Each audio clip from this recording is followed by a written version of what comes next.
Imagine tu tombes sur une vidéo YouTube qui te parle du championnat de France d'endurance. Mais alors imagine que cette vidéo YouTube, elle va te permettre de vivre l'expérience de l'intérieur. Alors c'est parti avec les Races Bitume qui vont nous présenter leur première endurance 2024 au circuit du Paul Ricard. Let's go, attrape des popcorn et c'est parti pour un quart d'heure de frisson. Alors on se retrouve en piste et c'est toute une équipe derrière deux pilotes. Grâce à Lucas, on aura des magnifiques photos de cette endurance. Et comme par hasard, tout ça a été filmé par la régie live de l'Ultimate Cup Moto. Ils sont quand même merveilleux, non ? Parce que sur ce coup, moi, McEnride, j'ai pas fait mon taf et j'étais pas assez présent pour tout filmer. Heureusement, ils sauvent les pots cassés grâce à leur live qui nous a permis de monter cette vidéo. Ouais, je m'appelle Adrien, je suis paisible tout plein avant 4 heures d'endurance. On retrouve les poleman dans la catégorie Super Sport. Félicitations messieurs. Merci. Belle photo de famille, merci. Ambiance détendue. Exactement. Est-ce qu'on est vraiment détendu là derrière le casque? Ouais, clairement, non, on le sent bien, tout s'est bien passé jusque-là, donc ça devrait bien se passer, on espère. Et puis place au départ. Ambition, j'imagine, partir premier dans la catégorie et le rester au bout de 4 heures. Clairement, ouais. Ah bah oui, plus que rester, même si on peut accrocher quelques milles pour continuer de rester dans le haut du panier, pourquoi pas, ça serait bien, ouais.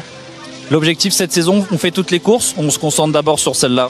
Ah bah l'objectif de cette saison, oui, clairement, il est clair pour nous, c'est le titre. Après, là pour l'instant c'est plutôt bien parti, et puis on va voir ce que ça donne, mais ouais, clairement l'objectif c'est le titre. Une catégorie qui a beaucoup évolué comparé à l'an dernier. Les champions en titre ne sont plus là. Il y a une place vacante à prendre. Ce sera vous ? Bah on l'espère grandement. Le circuit du Castellet, c'est un circuit que vous connaissez bien, que vous appréciez dans cette version 3 km 8. Ouais, il est génial. Malheureusement, on n'a pas beaucoup d'occasions pour rouler dessus. Là, on n'a pas eu d'occasion de rouler dessus avant la première course. Mais c'est toujours un plaisir de venir. Bon, arrêtons de blaguer. Maintenant, on se concentre, on se focus et on vise la gagne. T'es bien assis ? C'est bon ? Est-ce que t'es prêt pour voir un départ d'anthologie ? 2, 1, c'est parti ! 9h10, départ de la course. Précipitant, il engage la 2. Et bah ouais, première endurance de l'année. Toujours difficile de reprendre ses marques. Dès le premier virage, il nous classe 32e. Et là s'ensuit de longues minutes, de longs tours, où Adrien a du mal à rentrer dans son rythme. C'est bientôt l'heure du premier relais. Kaby s'échauffe, focus sur son pilotage, focus sur ce qu'il doit faire, pendant que McEnride, tranquille, pépère, les mains dans les poches, il est pas au courant qu'il doit filmer une vidéo lui, et en plus il déconcentre le pilote. La team, toujours derrière eux, positionne les bécanes.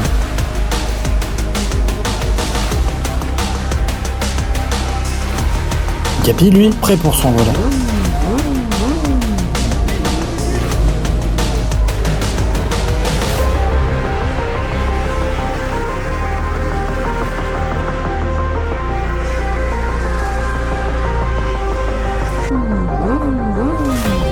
Adrien rentre au stand, pendant que Pierre, leur mécanicien, se charge de déplacer le transpondeur. Ah, le mécanicien BMW, vous vous en souvenez ?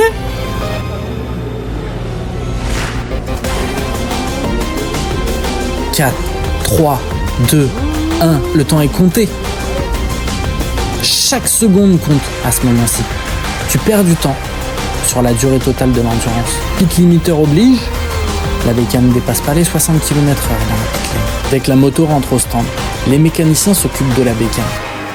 Faire les niveaux, contrôler les pneus, régler la tension de chaîne, s'assurer que les plaquettes de frein soient en bon état. Mais tout d'abord, faire le plein. Compétition, ça rigole pas. Il faut une personne qui s'occupe de mettre le plein et une personne qui s'occupe de surveiller si un départ de feu commence.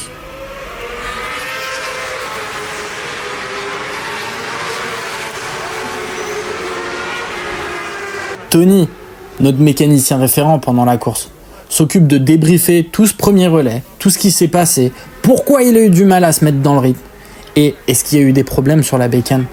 C'est lui qui est en charge de chaque problème et c'est à lui de tout gérer pour être sûr que le prochain relais se déroulera parfaitement. Adrien nous explique que sur la fin de son relais, il sentait un manque de carburant, que la bécane donnait des à-coups et que c'était l'heure de rentrer. Savoir que lors d'une endurance, On prévoit toujours la quantité d'essence qui va être utilisée sur un relais pour être sûr de ne pas avoir trop de poids. Et bah ouais, trop de poids rend la bécane plus lente à l'accélération. Tout ça c'est calculé. Des fois bien, des fois mal. Il faut être sûr de connaître sa consommation sur la moto. Je n'ai pas parlé, mais c'est une endurance à l'américaine qui change par rapport à d'habitude. Chacun a sa moto et c'est que le transpondeur qui change de moto. C'est pas le pilote qui change de moto à chaque fois et la même moto qui tourne pendant toute l'endurance. La chute pour un pilote BMW à l'instant. On va essayer de vous donner rapidement le numéro de la machine. Le numéro 63 qui est parti à la faute. Merci Bertrand. Et effectivement, Jordi Maneuveau, associé à Pierre Gélas, c'est un rookie et cela réussit.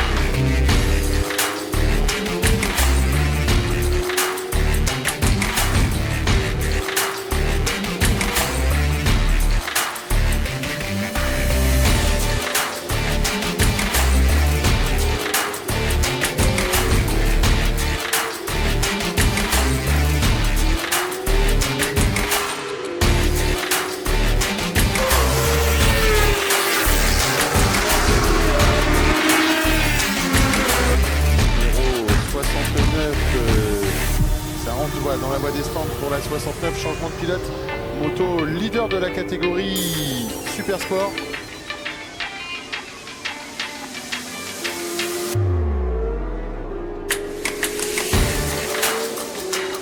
Rang.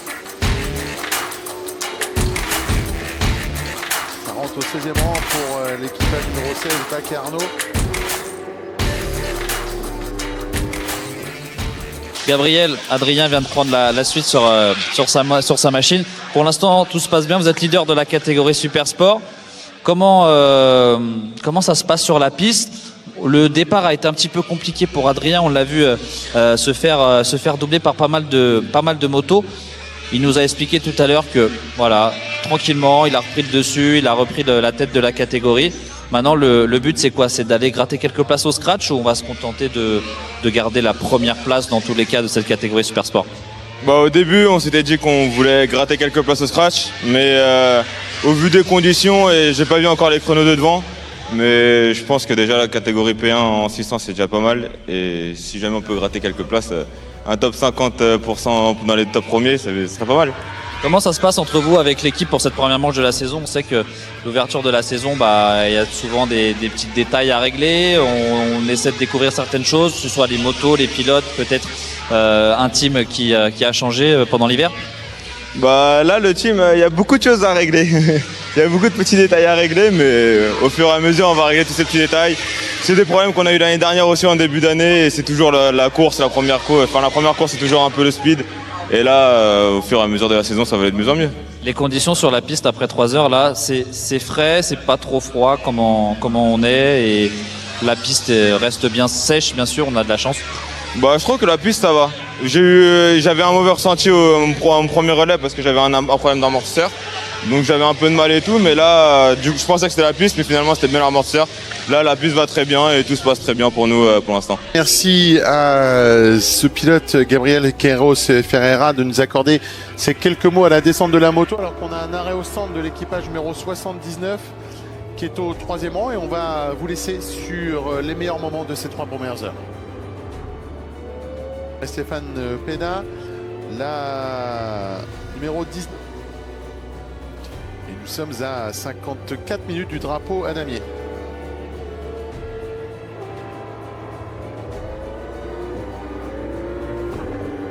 Normalement, dernier tour, à part c'est le... Oh là là là là. Ah, c'est stressant. Je stresse de ouf là. C'est stressant. Là, faut juste qu'il passe le damier. Qui va avoir le drapeau à damier dans quelques instants. Victoire de l'équipage numéro 96, Pierre Gélas et Jean-Mi Maneuveau.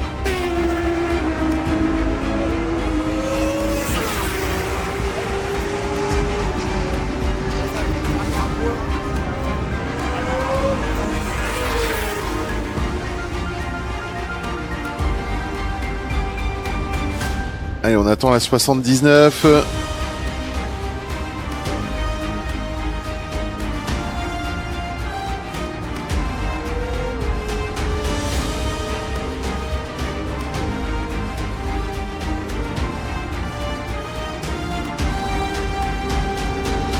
Et Thomas Wolfhard, Thomas Métayer hein, sur la Honda CBR 1000 qui ne sont pas...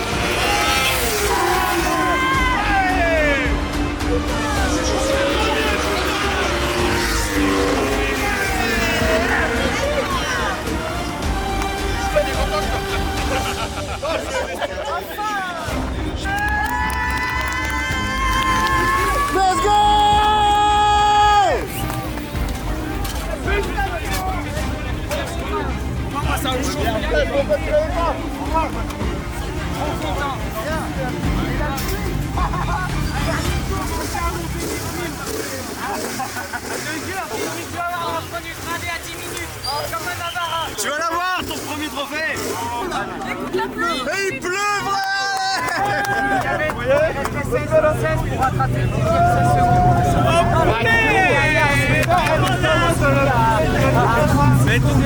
Vainqueur. Allez, Félicitations. Let's go. La première. Ah là là. Plus que l'attendait celle-là. Ah ouais. Il est où le prêt, la merde? Let's go.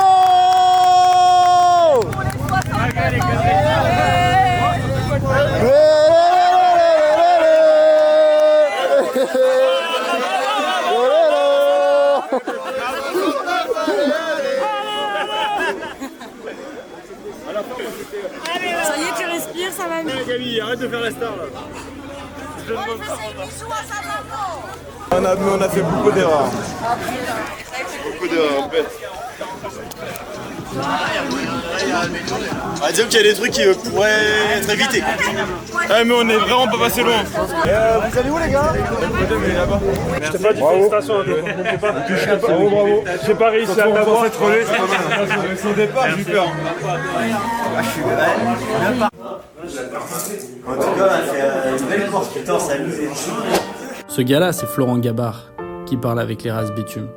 Sur une des prochaines courses, il se déchirera la jambe d'une force. Et heureusement, tout ça, ça a été filmé grâce à McEnride.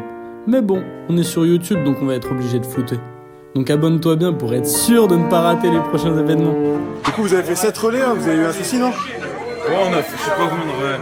En fait, le truc, c'est que on a eu un pit stop aussi, enfin. Ah oui. En arrêt. Un excès de vitesse, tu sais, j'ai bourriné après la ligne. Le pit limité n'étant pas activé, Adrien atteindra quasiment les 120 km/h dans la pit lane. L'amende fut salée.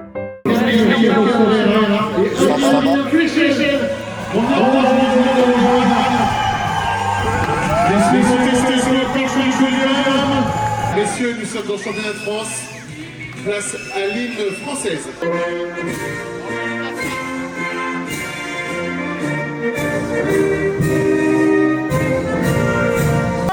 La prochaine épreuve. Vidéo. Il tiendra pas sur l'étagère non. Marche pas?